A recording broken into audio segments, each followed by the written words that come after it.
श्री परमात्मने नमः. आज आपण गीतेतील 16व्या अध्यायाचे थोडे चिंतन करणार आहोत. या अध्यायाचे नाव दैवासुर संपत विभाग योग. परमात्म्याला जाणून घेण्यासाठी कोणत्या गुणांची आवश्यकता आहे हे 15व्या अध्यायात सांगताना भगवंत म्हणाले होते, निर्माण मोहा जितसंग दोषा अध्यात्मनित्या विनिवृत्त कामाः. हेच सगळे गुण विस्ताराने या अध्यायात सांगितले आहे. जगात 3 प्रकारचे जीव असतात, सात्विक, राजस आणि तामस. प्रत्येक जीव आपल्या गुणानुसार कर्म करीत असतो. पण हे जीव कसे ओळखावे, त्यांचे विशेष काय, हे इथे विस्ताराने सांगितले आहे. सात्विक जीवांच्या अंगी असणारे 26 गुण अध्यायाच्या सुरुवातीलाच 3 श्लोकात सांगितले आहेत.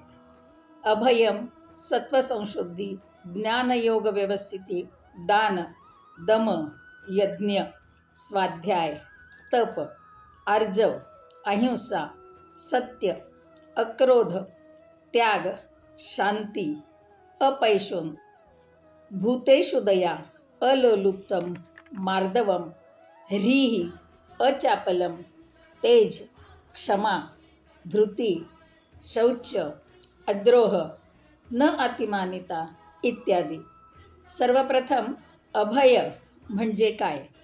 आपल्यापासून इतरांना भय नसणे आणि आपणही भय न बाळगणे. माझ्या संपर्कात कोणीही आले तरी माझ्या आचारविचारात फरक पडणार नाही असा आपल्या मनाचा निश्चय असावा. तसेच अत्यंत विश्वासाने लोकांनी माझ्याकडे यावे असे माझे वागणे असावे. तरुण पिढीसाठी हा गुण अत्यंत गरजेचा आहे, कारण त्यामुळेच माझ्या अवतीभोवतीचे वातावरण कितीही विकारी असले, वाईट असले तरीही माझ्या चांगल्या विचारात काहीच फरक पडणार नाही असा ठाम विश्वास असला पाहिजे. सात्विकतेचे हे एक लक्षण आहे. जीवांचे अंतःकरण शुद्ध असले पाहिजे. नेहमी मनात चांगलेच विचार यावेत. मनात भगवंताचे अधिष्ठान पक्के पाहिजे. ज्ञानयोग व्यवस्थिती म्हणजे आपले मन नित्य परमात्म्याविषयक गोष्टी जाणून घेण्यातच गुंतले पाहिजे. संसारिक गोष्टी, व्यावहारिक गोष्टी, चरितार्थ चालवणारी नोकरी करताना सुद्धा मनात भगवंताचे स्मरण पाहिजे, तरच हातून योग्य कर्म घडते. दानशील असावे. इतरांसाठी काहीतरी करण्याची वृत्ती असावी. दान हे फक्त धनाच्या रूपातच नसते, तर कधी चांगले विचार, तर कधी वेळेचेही दान करावे. म्हणजे इतरांच्या मनात चांगले विचार रुजवण्याचा प्रयत्न करावा. इतरांची सेवा करण्यात आपला वेळ खर्च करावा. शिवाय जे काही देऊ ते अत्यंत शुद्ध मनाने द्यावे. मनात कुठलाही विकल्प नसावा. सात्विक माणूस इंद्रिय निग्रही असतो.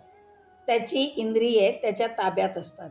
इंद्रियांच्या आहारी जाऊन कोणत्याही गोष्टीचा अतिरेकी उपभोग तो घेत नाही. सात्विक यज्ञ करणे आणि वेदाध्ययन करणे यात तो सदा रत असतो. सात्विक यज्ञ म्हणजे असे काम जे इतरांसाठी कल्याणकारक असेल. कायिक, वाचिक आणि मानसिक तप करणे म्हणजेच शरीराने, वाचेने किंवा मनाने कोणाचेही अहित न करणे, सरळपणाने वागणे, प्राणिहिंसा न करणे, सत्यवचन बोलणे, क्रोध नसणे, दुसऱ्यांना त्रास होईल असे न वागणे, उदारता, शांतचित्त राहणे हे गुणसुद्धा सात्विक जीवांकडून अपेक्षित आहेत. पुढे अपैशोन म्हणजे लावालावी करणे, भांडणे लावणे इत्यादी गोष्टी टाळल्या पाहिजेत. पैशून म्हणजे भांडणे लावणे आणि अपैशून म्हणजे भांडणं न लावणे. सर्व प्राणीमात्रांकडे दयाबुद्धीने पाहणे, वागण्यात विनम्रता असणे. जर कधी चुकून हातून एखादे वाईट कृत्य घडले तर त्याची लाज या सात्विक लोकांना वाटते. आज आपण जगात पाहतो, कित्येक वाईट किंवा चुकीचे काम केलेले लोक पण ताठ मानेने वावरतात. आपल्या वागण्याचा त्यांना पश्चात्ताप होत नाही. पण सात्विक लोकांचे मात्र तसे नसते. मुळात तो कधी चुकीचे काम करीत नाही आणि जर घडले तर त्यांना त्याचा पश्चात्ताप होतो. सर्व प्रकारच्या विषयांपासून विरक्त असणे हाही एक सात्विक गुणच. सत्कर्म करण्याविषयी मनात निश्चयी असावे, उत्साही असावे, क्षमाशील वृत्ती असावी. आपल्या वागण्याची, बोलण्याची, आचरणाची लोकांनी कितीही टिंगल केली तरी त्याचा फार विचार न करता सोडून देणे. धैर्यवान असावे, अत्यंत धीराने आपण अंगीकारलेले कार्य करीत राहावे. कितीही संकटे आली तरी खचून जाऊ नये, याला धैर्य म्हणतात. परिस्थिती प्रतिकूल आहे म्हणून आत्महत्या करणे किंवा परिस्थितीपासून लांब पळणे म्हणजे धैर्य नव्हे, तर आहे त्या परिस्थितीत स्थिर मनाने, शुद्ध आचरणाने राहणे म्हणजे धैर्य होय. पावित्र्य असावे, बाह्यशुद्धी आणि आंतरिक शुद्धी असावी. स्नान वगैरेंनी बाह्यशुद्धी होते, तर उत्तम विचार, देवपूजा, जप इत्यादींनी आंतरिक शुद्धी होते. इतरांचा कधीही द्रोह करू नये आणि सर्वात महत्त्वाचे म्हणजे अहंकारी असू नये. स्वाभिमान जरूर असावा, पण दुरभिमान नसावा, अहंकार नसावा. हे सर्व गुण सात्विक लोकांमध्ये असतात. हे दैवी गुण आहेत. काही लोकांमध्ये हे गुण उपजत असतात आणि काहींना, ज्यांना मोक्षमार्गाला जाण्याची इच्छा आहे, त्यांनी मात्र प्रयत्नपूर्वक हे गुण अंगी आणायचे असतात. कारण हे गुणच आपल्याला जन्ममृत्यूच्या बंधनातून मुक्त करतात, असे भगवंत आपल्याला सांगतात. पुढे ते सांगतात, आसुरी वृत्तीच्या किंवा तामसी वृत्तीच्या लोकांमध्ये कोणते गुण असतात. दंभो दर्पोभिमानस्य क्रोध पारुष्यमेव च अज्ञानं चाभिजातस्य पार्थ संपदम आसुरीम. दंभ, अहंकार, दर्प म्हणजे उर्मटपणा, उन्मत्तपणा, क्रोध, निष्ठुरपणा, अविवेकीपणा, अज्ञान हे दुर्गुण असुरी लोकांमध्ये असतात. खरे पाहता दंभ, दर्प आणि क्रोध हे तीनच गुण माणसाच्या नाशाला कारण ठरतात. हे दुर्गुण माणसाला नरकाला नेतात, त्यांना नरक यातना भोगायला लावतात. म्हणून शक्यतो हे दुर्गुण आपल्या अंगी येणार नाहीत यासाठी प्रयत्नशील असावे. असुरी स्वभावाचे लोक कसे असतात याचे विस्तारपूर्वक विवेचन पुढील काही श्लोकांमध्ये केले आहे. असुरी स्वभावाचे लोक प्रवृत्ती आणि निवृत्ती जाणत नाहीत, म्हणजे काय घ्यावे आणि काय टाकावे याबाबत ते गोंधळलेले असतात. वास्तविक धर्मात प्रवृत्ती आणि अधर्मात निवृत्ती असली पाहिजे, पण यांच्याबाबत नेमके उलट असते. याचे दुर्योधन हे उत्तम उदाहरण आहे. तो म्हणतो, धर्म म्हणजे काय याचे मला पूर्ण ज्ञान आहे, पण माझे मन तिकडे ओढ घेत नाही. आणि अधर्म म्हणजे काय हेही मला माहीत आहे, पण माझे मन त्यातच रमते.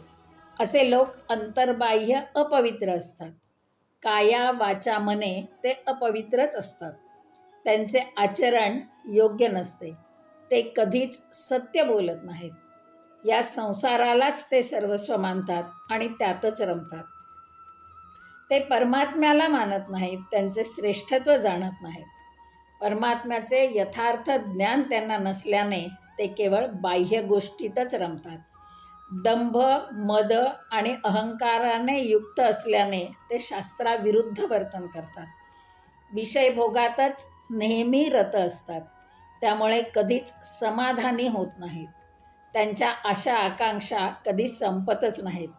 बाह्य गोष्टीतच सुख शोधणारी माणसे ही कधीच समाधानी असत नाहीत, कारण समाधान हे मनाचे असते, वस्तूंवर कधीच अवलंबून नसते. ज्याची हाव जास्त, बाह्य गोष्टीचे आकर्षण जास्त, तो कधीच समाधानी असत नाही, कारण इंद्रियांची भूक कधीच भागत नाही. मी ऐश्वर्यवान आहे म्हणून मोठे यज्ञ करतो, दान करतो, असे आपल्या संपत्तीतच रममाण होतात. अनेक विषयात ते अडकतात आणि अंती नरकाला जातात. स्वतःला श्रेष्ठ समजण्याच्या नादात ते सतत इतरांचा अपमान करतात. पर्यायाने ते माझाच अपमान करतात असे भगवंत म्हणतात. भगवंताचाच द्वेष करतात आणि स्वतःला मोठेपणा मिळवण्याचा प्रयत्न करतात. अशा लोकांना नित्य नरक प्राप्त होतो. पुन्हा पुन्हा ते असुर योनीतच जन्म घेतात आणि अधोगतीला जातात.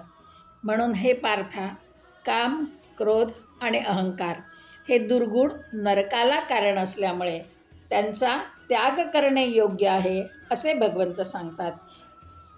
आणि या दुर्गुणांचा त्याग करून सात्विक गुण अंगी रुजवून परमात्म्याचे श्रेष्ठत्व समजून घेतो, त्याच्या चिंतनात राहतो, त्या माणसालाच उत्तम गती प्राप्त होते. आणि जो या विरुद्ध आचरण करतो त्याला सुखही मिळत नाही आणि उत्तम गतीही प्राप्त होत नाही. म्हणूनच कर्तव्य काय आणि अकर्तव्य काय हे शास्त्राच्या आधारे जाणून घ्यावे आणि शास्त्रविहित कर्म करावे हेच योग्य आहे. या अध्यायाचा अभ्यास करताना आत्मचिंतन करावे. माझ्यात कोणते चांगले गुण आहेत, कोणते वाईट गुण आहेत याचे परीक्षण करावे आणि असतील तर वाईट गुण त्यागण्याचा प्रयत्न करावा. शास्त्रविहित कर्म निष्काम बुद्धीने करावे, परमात्म्याचे चिंतन करावे आणि मोक्ष मार्गाला जाण्याचा प्रयत्न करावा.